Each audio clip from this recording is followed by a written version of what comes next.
With automations, a business can add a contact to email campaigns or send a review request automatically when a company or contact is created or updated. More triggers from our growing list of business app integrations are right around the corner. For example, select QuickBooks events. But more on that a bit later. And with our new Zapier integration that connects with automations, the options are limitless. Let's set up an automation to collect review requests from new customers of a local business with Zapier. Automated review requesting is available to all your clients using Reputation Management Premium. So the first step is making sure that Reputation Management Premium is active on the client account in question. You'll also want to make sure it's connected to a valid Google Business profile or Facebook page under listings so that customers have a place to leave a review. The automation step will fail if there isn't a valid Google or Facebook listing verified in Reputation Management Premium.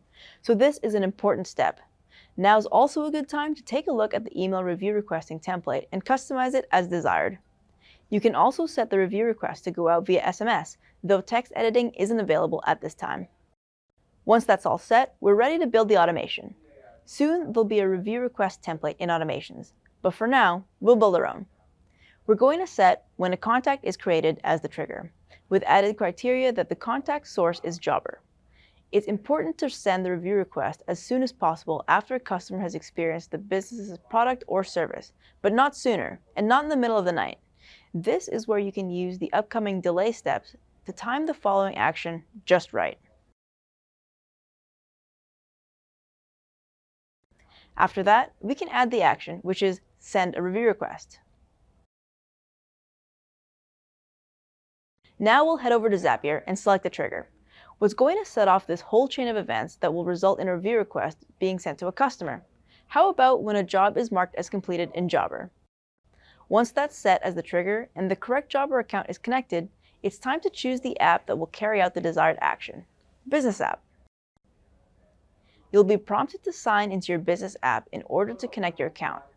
Click on Sign In to be redirected to the login page. Here, you'll enter the account ID and grant the necessary permissions.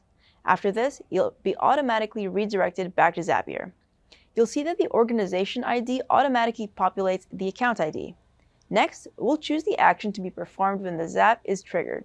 Zapier can create or update contacts, companies, or activities, or run an automation, or a combination of several of these.